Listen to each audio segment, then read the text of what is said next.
should hit the go live button.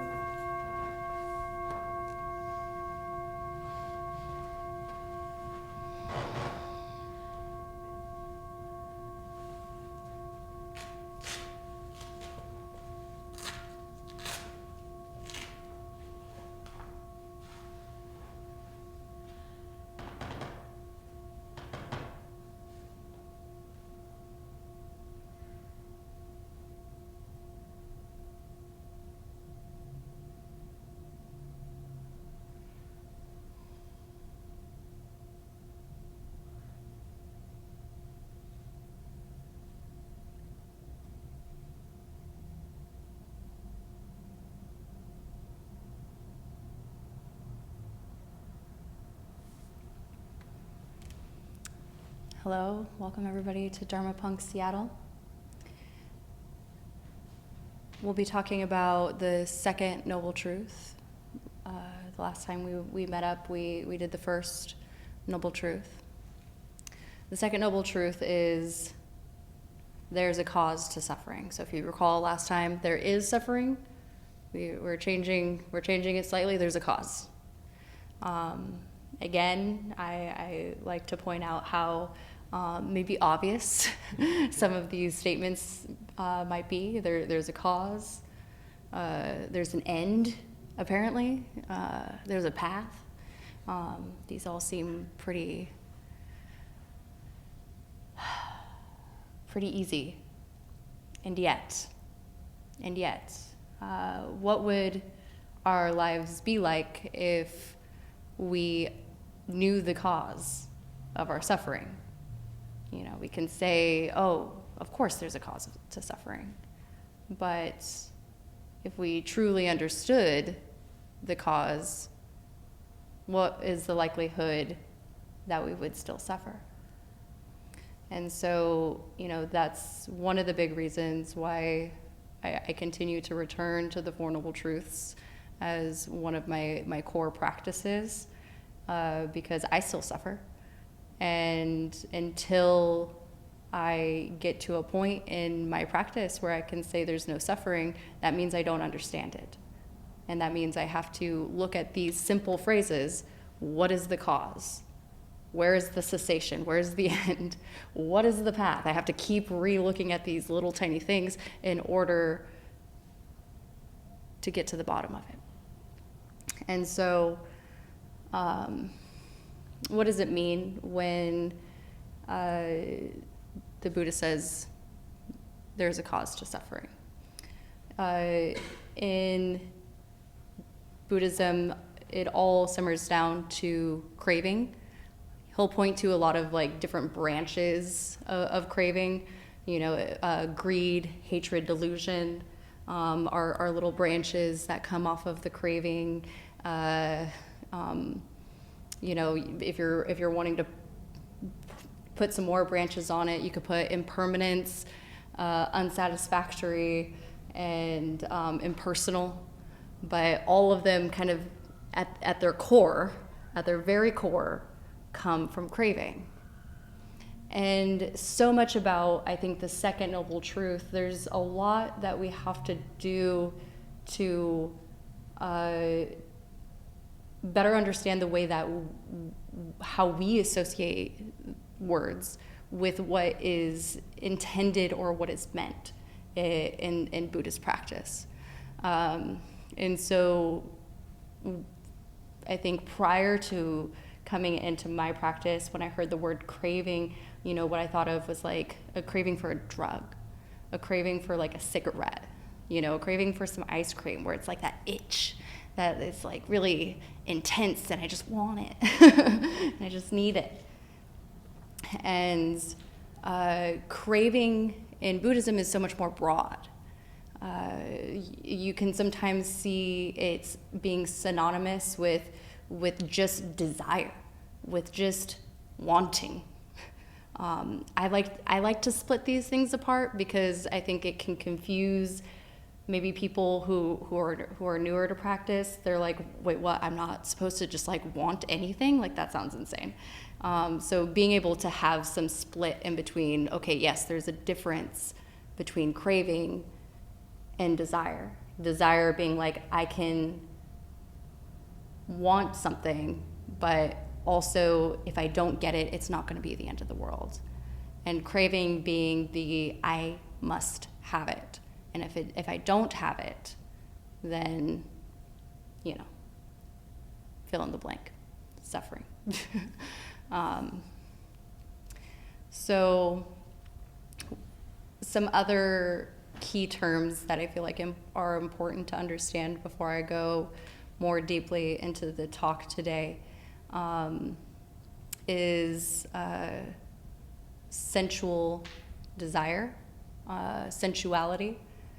Again, another word that I think, it's like when I think of that word, because of my cultural conditioning, what comes to mind is like I think of like a female model, and the photographer is like, be more sensual, and it's like, and like that's what comes to mind. And so if I'm asserting that sort of understanding when I hear the word sensual desire, I'm actually going to misunderstand what they mean by sensuality. It's not like an indulgence in chocolate and strawberries or like, eroticism. That's not what they mean. It's actually just senses to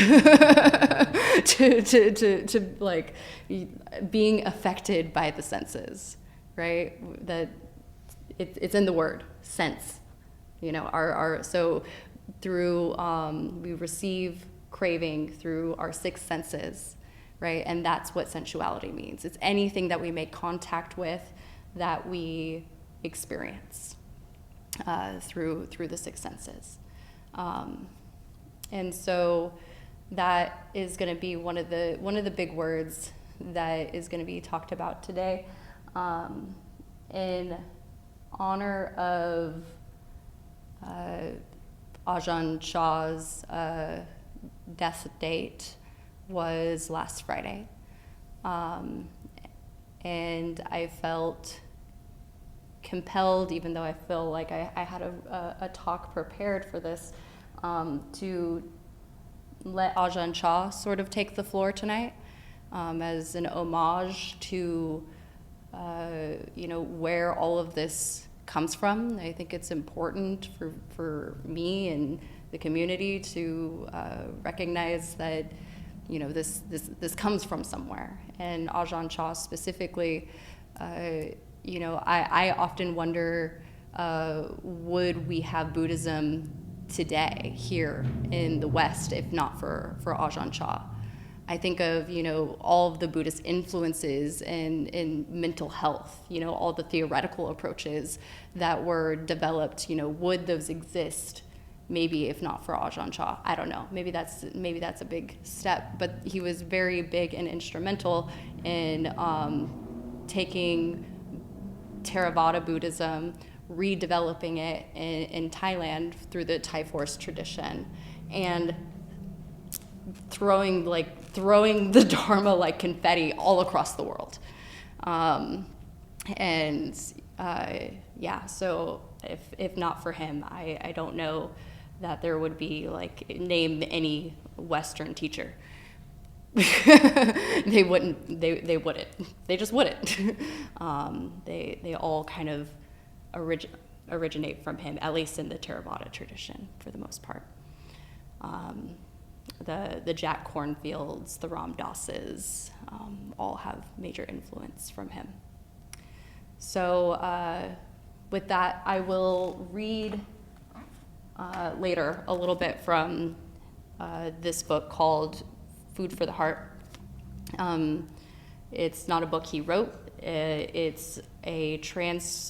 Each chapter is a transcription of talks that he gave back in the day to Buddhist monastics, and then I'll also give some talk about that. But so the discussion for today,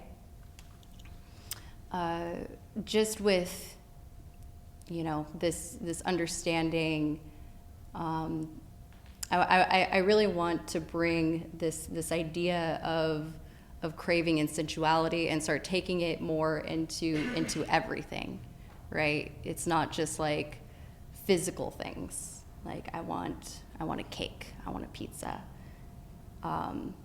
Craving and sensuality is anger, is resentment, is heartbreak, is lust. It's all of it. So anything that we experience through the senses, that leads to suffering.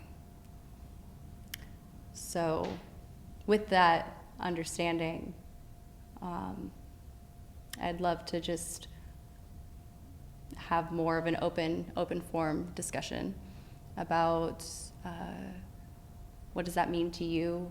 Where is this craving showing up in your life? And yeah, that's 2s and 3s.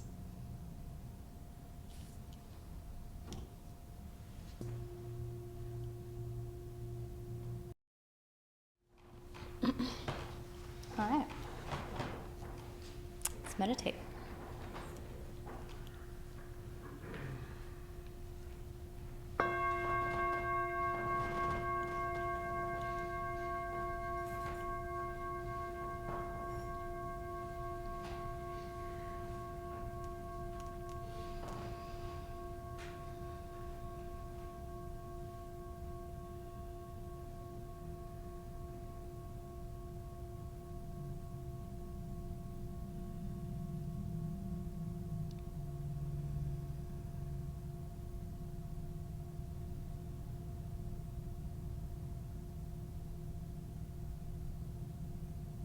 Finding a comfortable way to sit that is upright.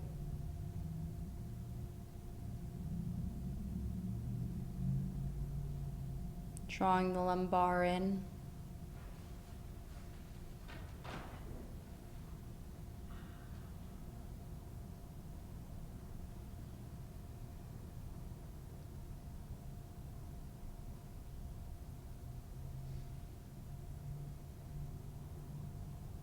Allowing the muscles just to hang off the skeletal system.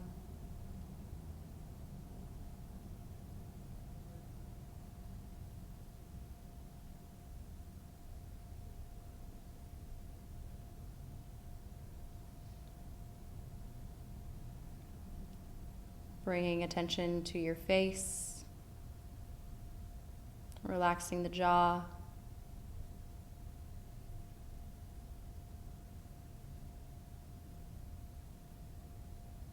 The muscles around the eyes and the tongue.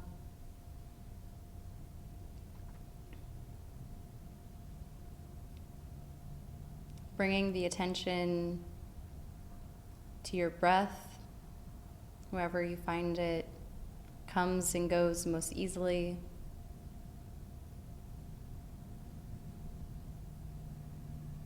The chest or abdomen, the base of the nostrils.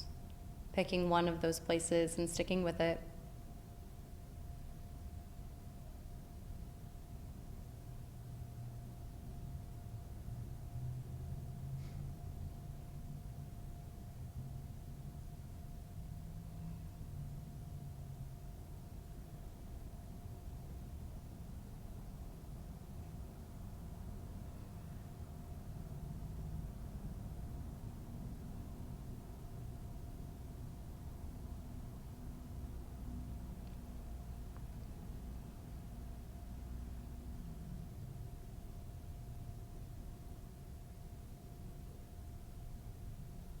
Taking a moment to remind yourself of the value of the breath.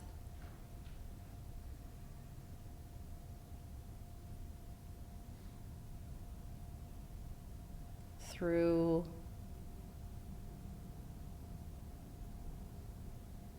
no action of your own, it just works.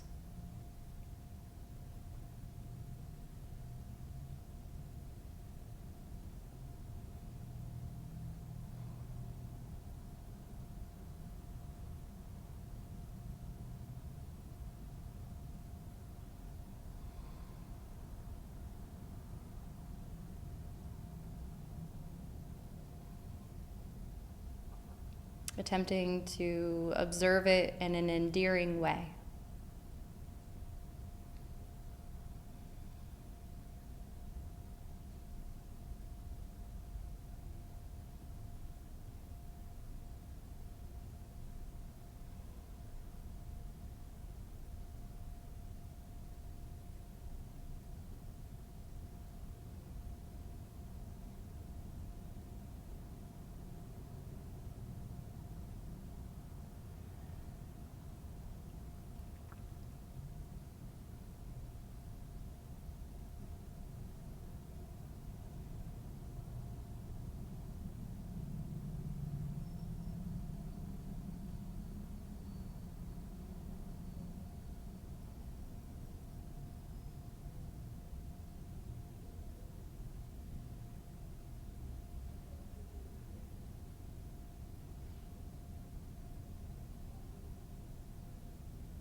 Begin by expanding. If you're paying attention to the breath at the belly, then expand it to the nose. If you're paying attention to the breath at the nose, expand it to the belly.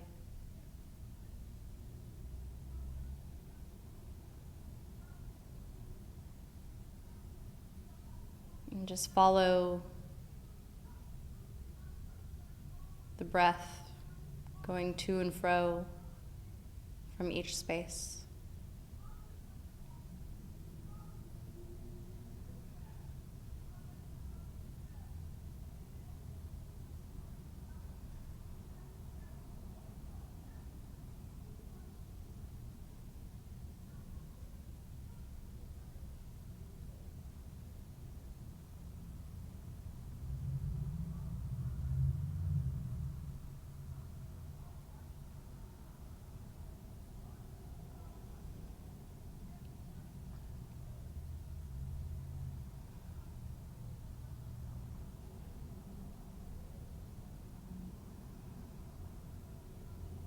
The mind will want to wander, want to think about other things.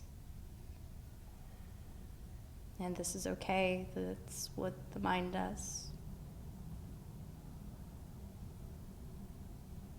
You have plenty of time to think about it later.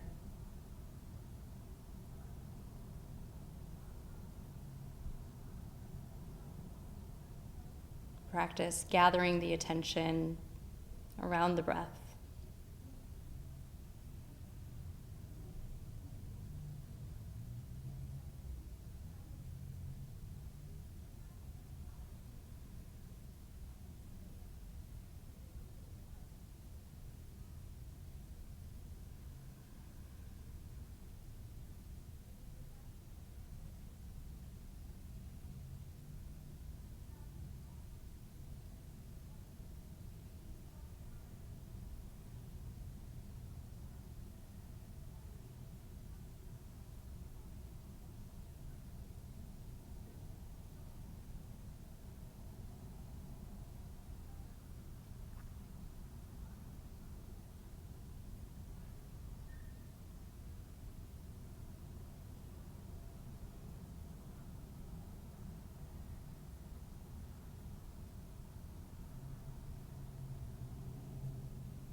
Continuing to expand the breath throughout the body.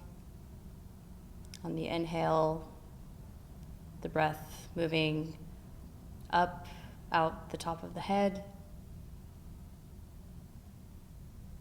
And on the exhale, the breath moving down through the lower torso, legs to your feet.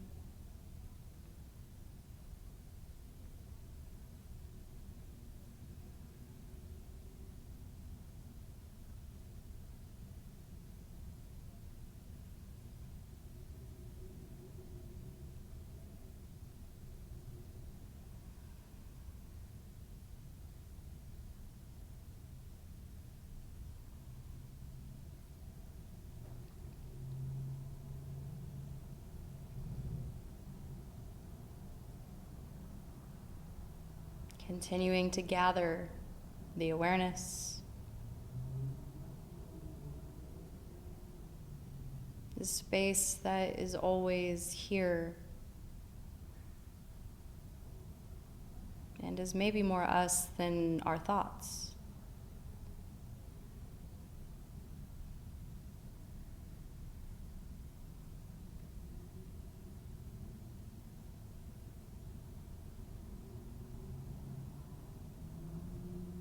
So often we identify with our thoughts and thinking, and yet we can see in our own meditation that we can't control what pops into mind. How could that be us?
Where does awareness end?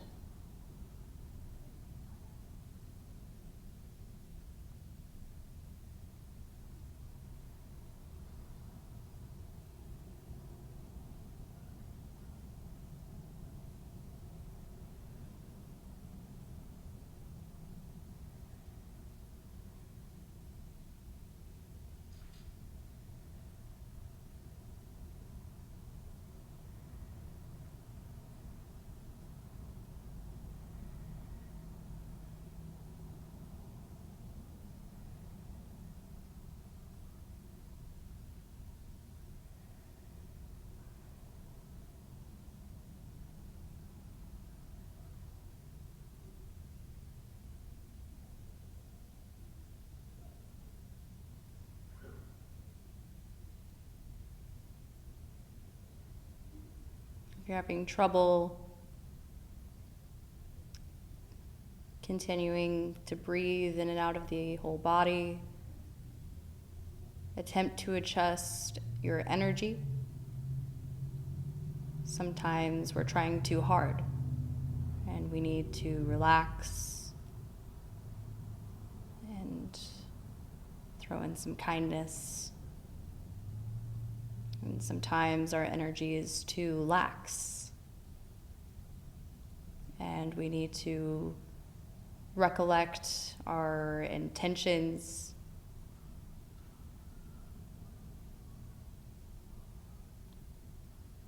the point of all of this.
Now that we've spent some time gathering awareness, gently drop in a thought of some form of suffering that is happening in your life.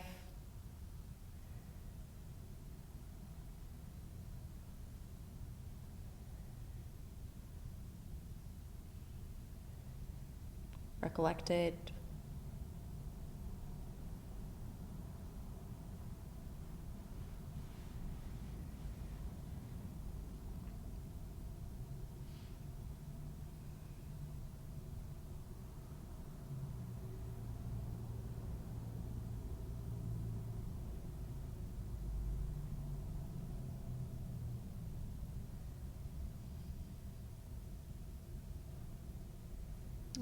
Often we find suffering to be the middle section,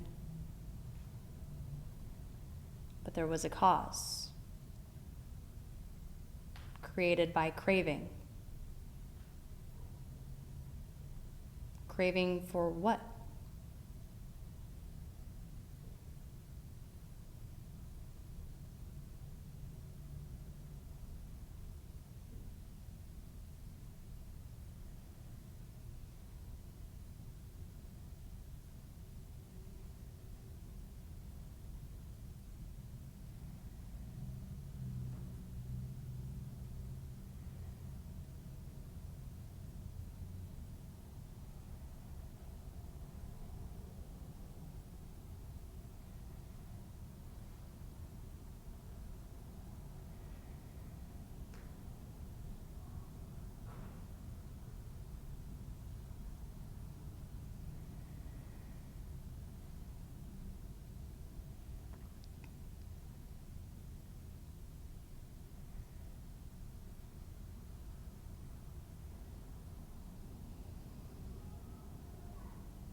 What form of craving did this occur in?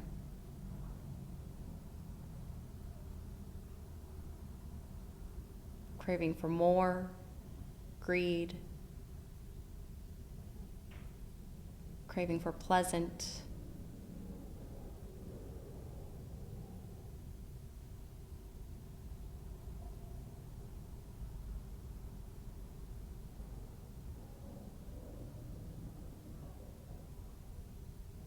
or aversion, craving for it to go away, wanting it to end.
Which of the three characteristics are at play?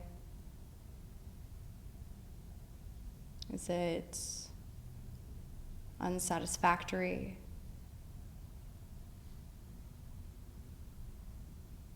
Just wanting things to be different than they are?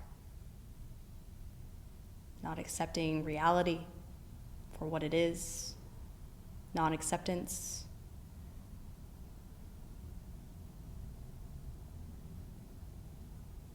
Is it impersonal? Making this about I, me, mine, my pain, my suffering, my way.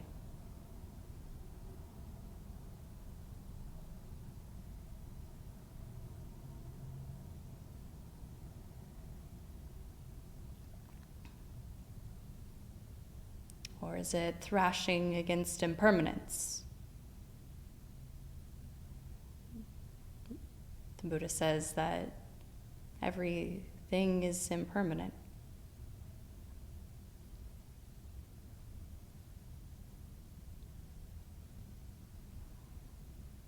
Are our nails still so dug into the thing that we lost?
Mindfulness of the Dharma,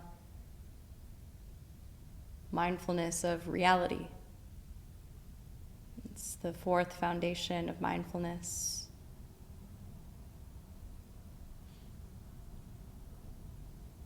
using the tools given by the Buddha to investigate in order to see clearly.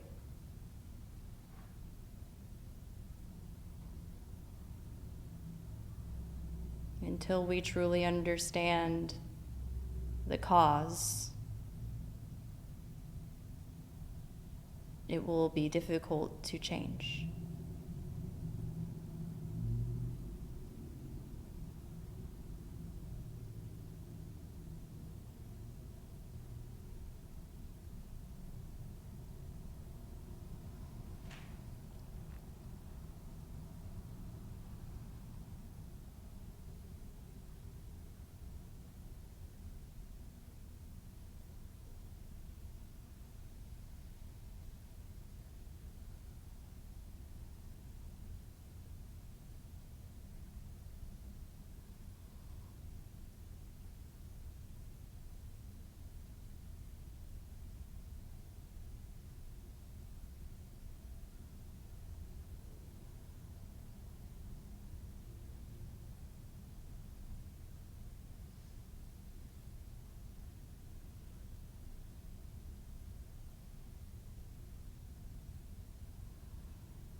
And letting go of this practice,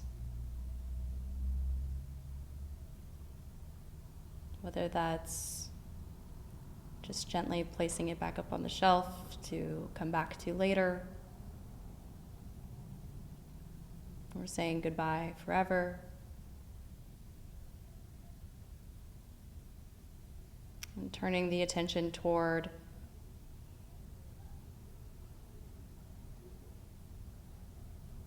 appreciation for yourself,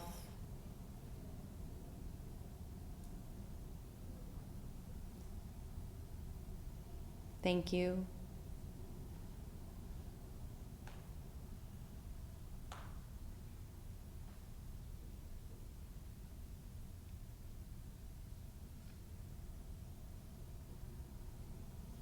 this can be so challenging, and thank you for continuing.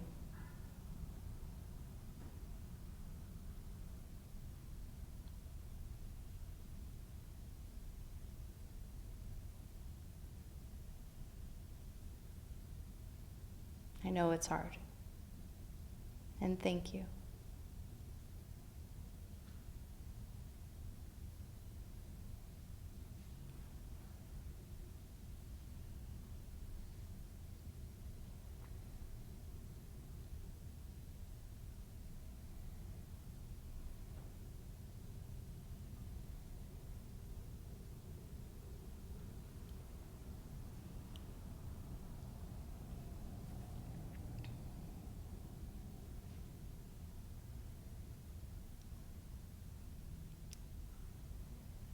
As the bell rings, attempting to keep the intention and momentum of goodwill toward yourself, allowing your eyes to open whenever you're ready.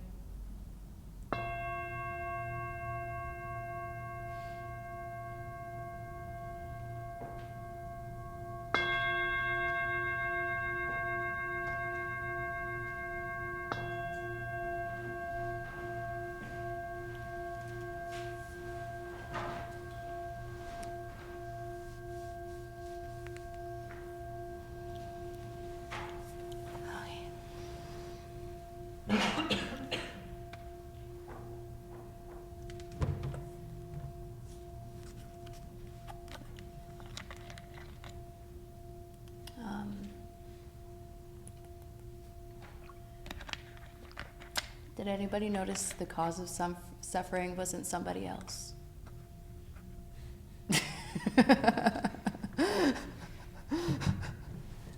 Did you pick that one up? Hopefully, going through the meditation, you didn't arrive there. I don't like to say anybody's meditation was wrong, but that would be wrong. I think that's a huge part of the cause of suffering is that it's on us, which I think can be really difficult. And it can be difficult to balance, especially for those of us who are engaged in the mental health world with, we do know that we are sort of the amalgamation of our story, of, what happened to us in our past. We didn't cause that. We didn't cause, some of those things that happened to us when we were young. But this is different in that the story is a memory. The suffering is the present moment. So even if you are suffering about something from the past, it's still in the past. You've just brought it here. And so obviously it's okay to review and to recollect, and it's important to do that work. But when we are suffering about the past, we have to also remember that we are the cause of our suffering. There's nobody else who gets to take that award, unfortunately. We are the champions of our own suffering. And fortunately for our own liberation. But that's next week's talk, so you don't get any of that shit today. But I said I was going to read a little bit. And I really am breaking one of my own sort of like rules, which is I hate being read to. I'm very averse to being read to, unless it's like, like between, I don't know. But for Ajahn Chah, I will do it. So this one is called The Flood of Sensuality. There's, again, some vocabulary words that we have to maybe unpack a little bit. Pali words. This first word is called kamoga, like oga, means flood. So kam oga means flood of sensuality. So that word is going to be used a couple of times. So when you hear kamoga, it means flood of sensuality. We're being flooded. The other word is bhava, which means birth. So in the practice, when it talks about taking birth, it doesn't mean, in the hospital room or with the midwife or in the bathtub. Like, no. It means the moment we make contact with the senses, and we arise. There's ourself. There's me here. Like me with this book. I have arrived. So it's the being born in the moment, the thought coming through is, so that word bhava will come out a couple of times. All right, here's Ajahn Chah.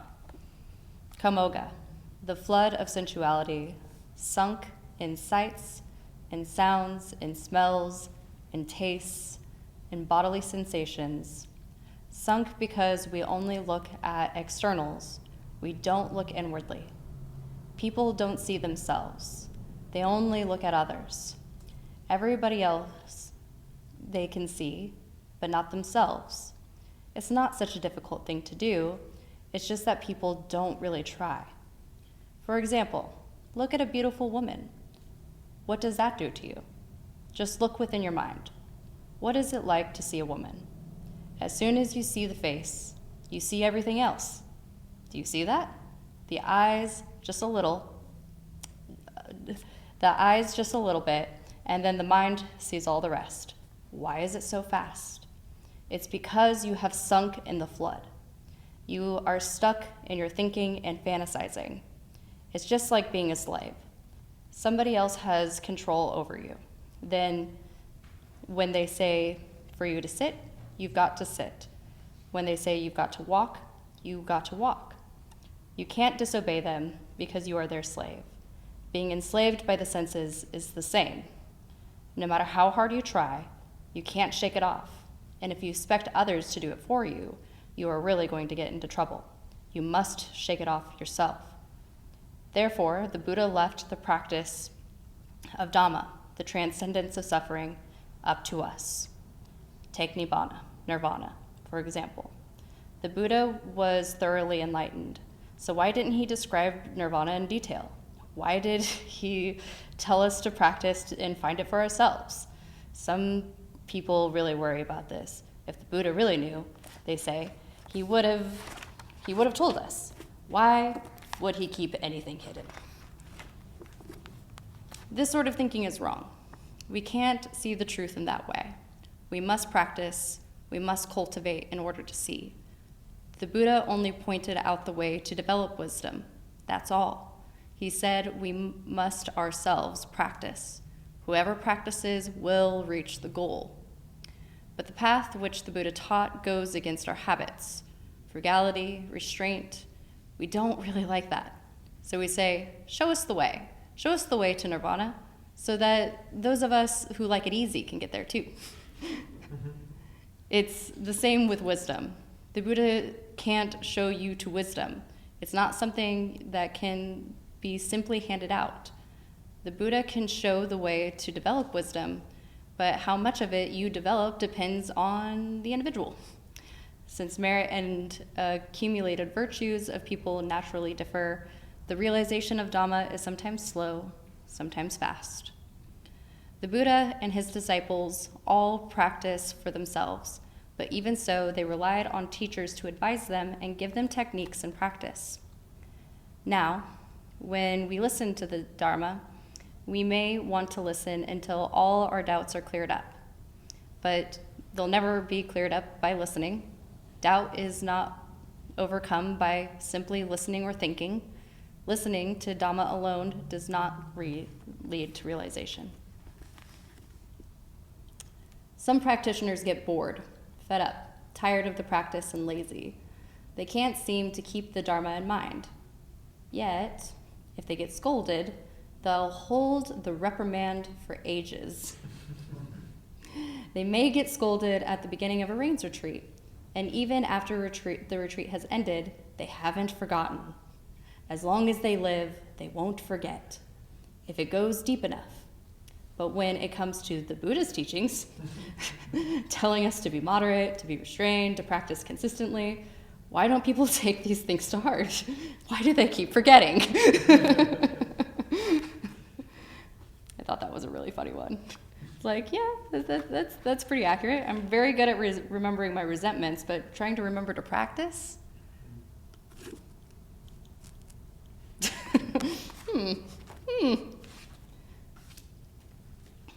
All right. Just a little bit more here.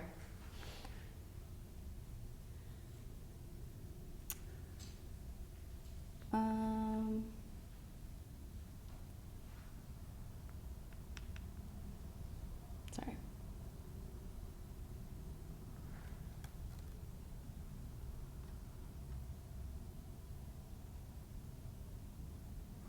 Okay.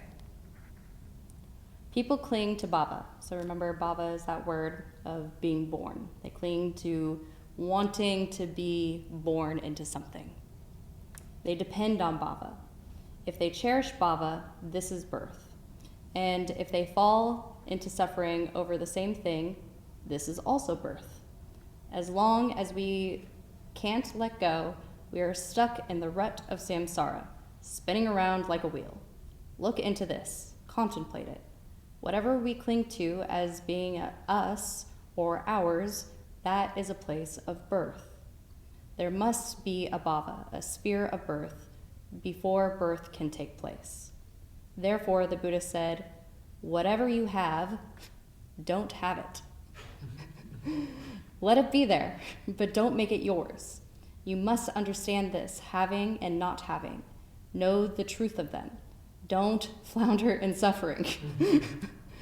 The place that you were born from, do you want to go back there and be born again? Look into this. The nearer monks and meditators get to the end of the retreat, the more they start preparing to get back and to be born again. The root is right there. Everything revolves around that. The Buddha taught us to contemplate this point. People think about it, but they still don't see it. They're all getting ready to go back there again.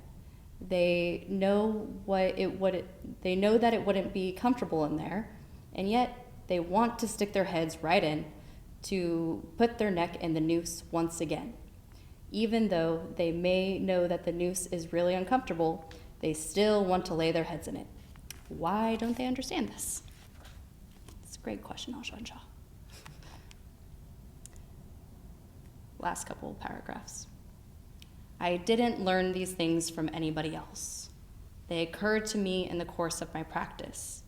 I would sit in meditation and reflect on sensual pleasure as being like a red ant's nest. A villager takes a piece of wood and pokes the nest until the ants come running out, crawling down the wood and into his face, biting his eyes and ears. And yet, he still doesn't see the difficulty he's in. However, it's not beyond our ability. In the teachings of the Buddha, it is said that if we've seen the harm of something, no matter how good it may seem to be, we know that it is harmful. Whatever we haven't seen the harm of, we just think it's good. If we haven't yet seen the harm of something, we can't get out of it. I'm going to say that one again. If we haven't yet seen the harm of something, we can't get out of it. Have you noticed? No matter how dirty some work is, people like it.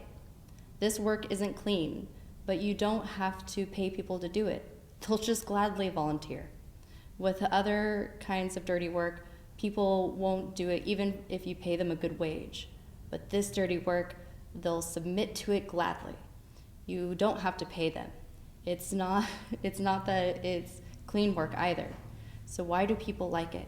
How can you say that people are intelligent when they behave like this?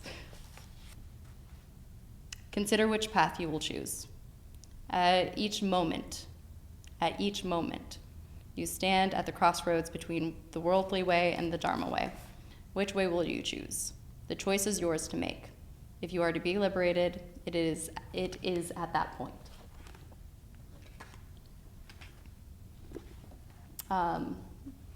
There's still more time for a talk, but I just read a bunch of shit.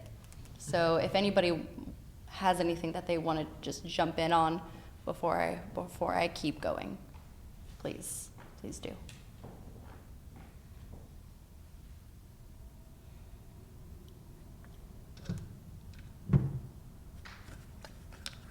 No. Okay. That forgetter.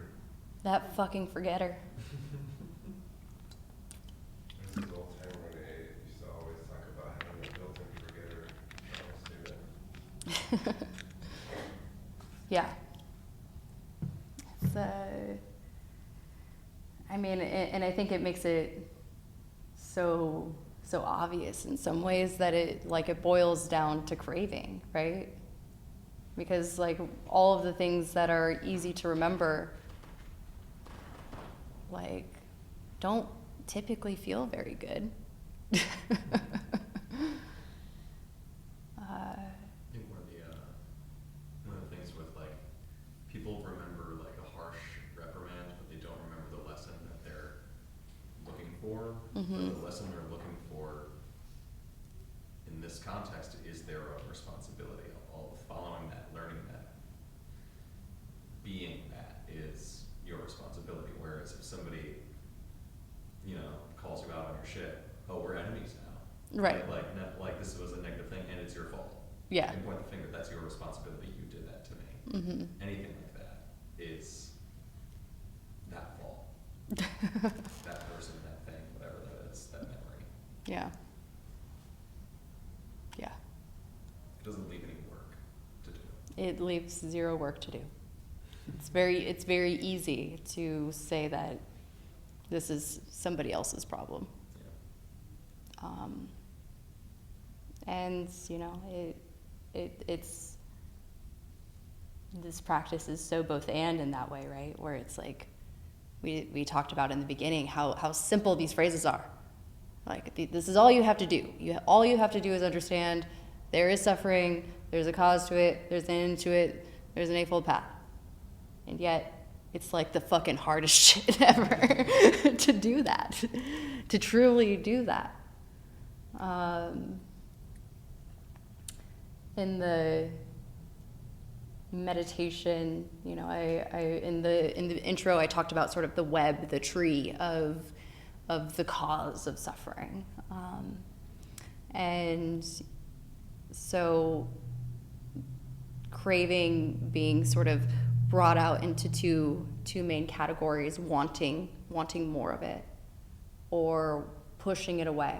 This constant sort of push and pull, and it's even in the small things. You know, again, I encourage people to take this, you know, very very seriously when I say it's in everything, because I think initially in my own practice, I was like, okay, that's like a third of the suffering pie chart, right? Like the craving being anger and pushing it away and wanting more. But the rest of the suffering is like trauma and, you know, mental health issues and, you know, other stuff, and like filling in the pie chart with this. And it's like 50-50. Suffering 50-50. Take everything else out. It is 50-50. I want it, I don't want it. It's that fucking simple. Everything falls into those two buckets. I can't emphasize that enough, because it took me so fucking long to get that, despite how often it was said in Buddhist circles.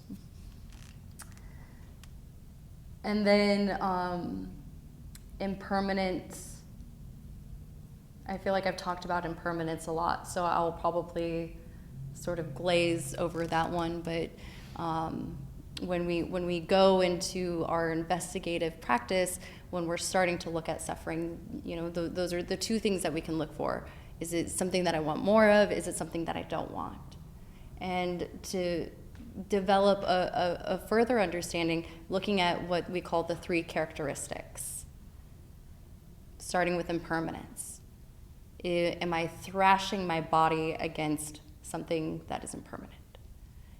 That I am sad that my car, you know, got wrecked, and I'm thrashing up against the fact that it was always impermanent, that the relationship was impermanent, that the house was impermanent, that things were impermanent.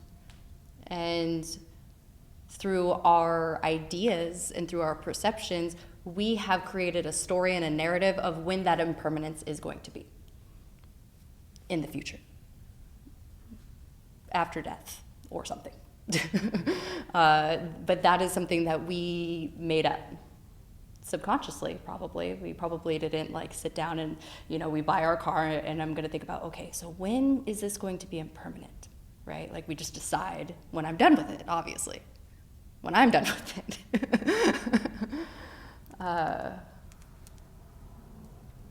Unsatisfactory. This one is, I think, mostly just about non-acceptance of reality. You know, Dharma being the reality of just what is. So unsatisfactory being more of the delusional aspect of the practice. The like, here's like the, you know, it's like if someone gives you the instructions and you're like, but nah, I got it. you know, that's like a non-acceptance of the reality. It just is, right? The reality just is what it is. It's just being what it is. We can't, you know, through the cause of suffering, hopefully, you know, what we talked about earlier, we understand the sphere of our control is here.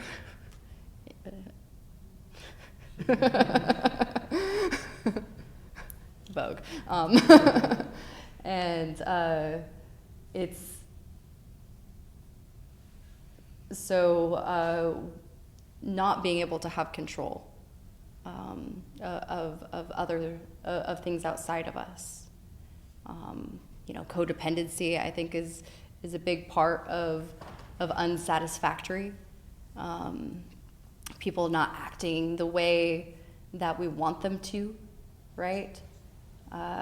It's a big part of just non-acceptance of that person being on their own plane, own timeline, their own fucking deal. That has nothing to do with us. It's out of our sphere of control. And then impersonal.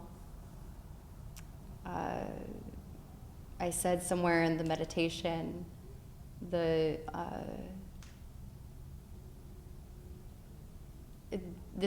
feel like coming at it from coming at this section, not self, through simply the lens of impersonal doesn't necessarily do it complete justice.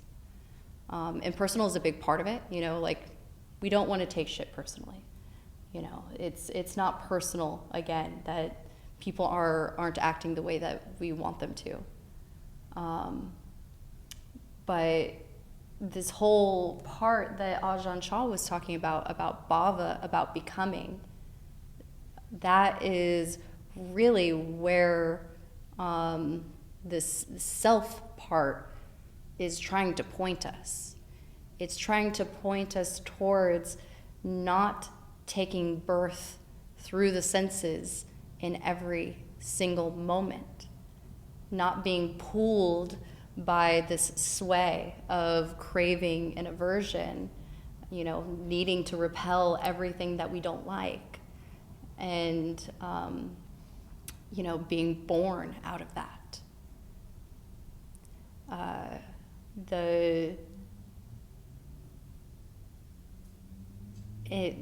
Through the practice, and maybe this came up a little bit in the meditation, I tried to sort of introduce that, what is that the mind is just minding. And if you think that's you, you're wrong. That's what the Buddha is trying to tell us through these practices, is that the stuff that you think, you know, it's like we think that our thoughts are us,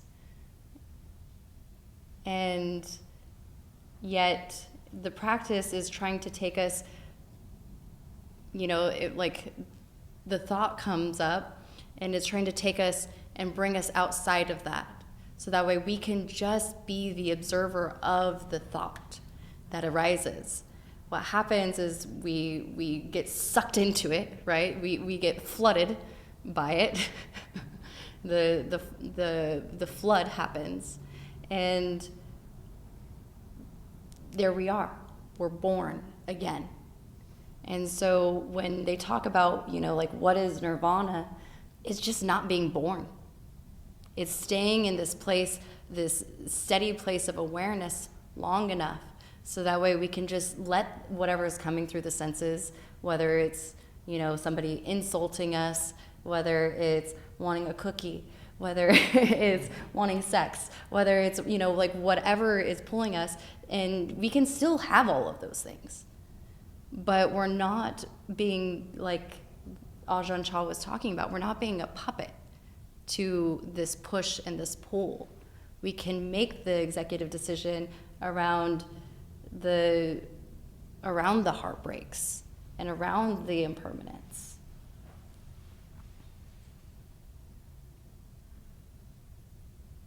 Thoughts or questions?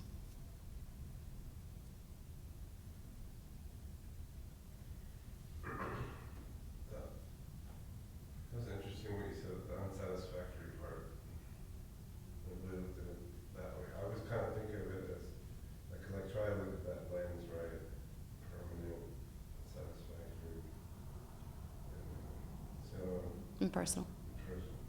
Sorry. And I was thinking of that was like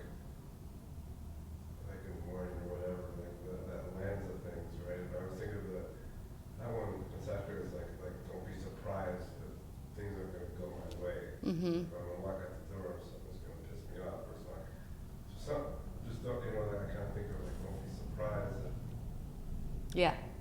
something's not, there's something I'm going to see is not right, Yeah. Yeah. No, that's another really great interpretation of it. I like this. The way that you described it reminds me of this Zen adage where they talk about, if I were to cross the bridge 99 times, and 98 of those times it broke, but one time it worked out. That being what our expectation of things going our way should be like. That we should maybe more often expect that 98% of the time it's gonna not go our way. And like you said, that not to be surprised by that. We're always so shocked when things don't go our way.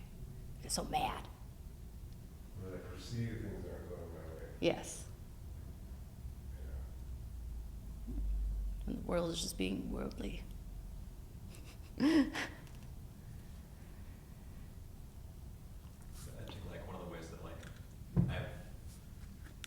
I've always kind of had the thought, it's like, oh well, I can die at any time, right? Mm-hmm. There's nothing saying that I won't get hit by a bus tomorrow or even in an hour. Mm-hmm. But it's not something that I've also applied to every situation I've been in. It hasn't been something that I've applied to, my car tire. Yeah. My car tire could die on the way home, but it's the good mood that I'm in tomorrow morning. Right. There's nothing saying that won't have a stroke at 9:30 a.m. It's something that I've applied to myself plenty, but I haven't applied it to all things. And then when I find myself frustrated about it, why? Yeah. I've accepted my own fucking demise. Why can't I accept the fact that my dog's gonna shit on the floor? Yeah, it's a coin flip every day, whether it happens or it doesn't. Yeah. Yeah. Yeah. No, that's a beautiful point. Yeah. Well said. It's just fun to get mad at things too. I'm indulging in my It's rage. entertaining the mind. Yeah. Right? It's like, oh, here's a reason for anger. Yeah. Here's a reason for feelings. Justified anger. Oh, especially justified. Most addicting drug there is. Justified anger. Yeah. That's what I was coming up against during the meditation. It's like, well, but what about the world and all the shit that's happening? Right? Yeah. Real. Right. But how do you not get attached to that? Mm-hmm.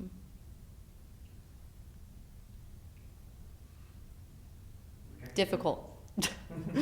Possible. Difficult. Wasn't it Ajahn Chah also that said that the world has always been on fire? Mm-hmm. Yeah. Yeah. I think it's the impermanence thing. It's the concept of it being oh, this is something that's going to happen in the future, but it's also, no, everything is impermanent right now. It's not going to be impermanent. It's actively happening. Yes. Yeah. The unshit on my floor, that is impermanent. That's going to happen again. The unshit on my floor Yeah. is going to My happen unshit again. floor is going to be shitty. It's going to happen. That's beautifully. This happened twice this week. I'm not thrilled, but He was like, this is an active topic. Suffering noticed it's on my mind. I think what I came to on that is that who am I to expect it not to be fucked up, Mhm. right? Like, why do I even think that would be? Right. It's a little bit of like the audacity, isn't it? Right, like, why should I? Yeah. I should expect things not to be the way they are. We just Like, I had some don't fun need- saying it. Expectations. Yeah. The audacity. Because I'm a hater. I see other people's life and I assume that it's perfect because they showed up. And I'm a hater. So I'll hate from a distance. But also, that's just, hating is just suffering on my own behalf. Yeah. These minds, man. Oh yeah, that also blew my fucking mind. I am not my mind thing, yeah. Yeah. It's brutal. It's like, right, no, I'm not my nervous system. No. It's really like all my mind is just a collection of memories, and that doesn't have anything to do with me now. Nope.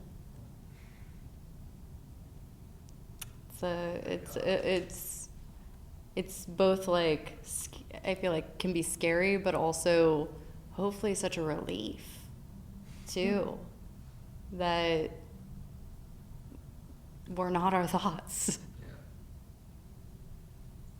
It's a big catch-22 because you have to think about it. Yeah. You have to remind yourself of it. Wanting to say it out loud is kind of the purpose. I mean, I think that as you're It's like, coming from, like, yes, yeah. yeah, I think a lot of horror movie writers know this about themselves. They're like, I'm not my thoughts. And that's why I feel good about producing Saw. mm-hmm.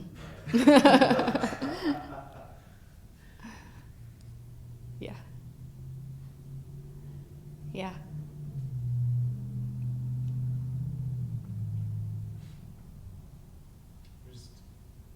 It's like kind of majestic to watch the mind just create the belief that my life will remain substantially unchanged forever into the future, and then the suffering of fear that that belief isn't true at the same time. It's like both of these processes hand in hand, Mm-hmm. creating suffering from nothing. Literally. Yeah. My daughter plays Minecraft. And I just like imagine the mind like Minecraft a little bit. If you've never seen that game, it's literally just like you're kind of responsible for creating everything. And that's what the mind does. It just like creates this whole fucking fantasy world.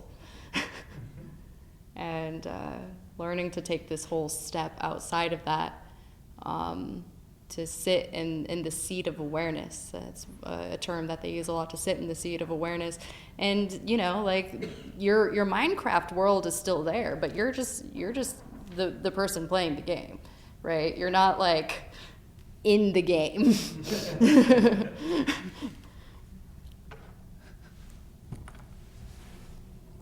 All right. That will be the end for today. Happy Death Day, Ajahn Chah. If you ever want to visit him, he is in Thailand, in this monastery called Wat Pah Pong. He is dead, but his skeletal remains remain very much present in a monastery, so you can go visit. All right, Donna, a 5 to 10 suggested dollar donation, so that way we can pay rent here, and any other costs above and beyond, just trying to keep things growing. You can pay Cash App, you can pay Venmo. cash goes in the bowl. A few announcements. One announcement, I should say. I announced it last week, but there's going to be a retreat on January 31st with Reverend Seho Morris. He's got decades of Zen practice, so it'll be a little bit of a different perspective. He's bringing this curriculum he's developed himself, which kind of goes through the different Buddhist realms, but he brings this up in a very digestible way. This new curriculum that he's formatted is very geared toward being digestible to anybody who maybe doesn't know shit about Buddhism. So, yeah, it's going to be quite the treat to have him here. So come hang out, support. It'll be from 10 a.m. to 4 p.m. Any questions about the retreat? Did I answer everything? This room? This room. Well, I think we have the whole space, so I'm not quite sure what room we'll be in, but we'll be here. Just do walking meditation in the cathedral. Yeah, I think we have the whole space to ourselves for the entire time, so. All right. If you would like to put your hands together for dedication of merit, you may. If that feels too weird to do in this space, totally fine. May any merit that was gathered here today be spread above and below to the seen and the unseen, all of those who are still suffering.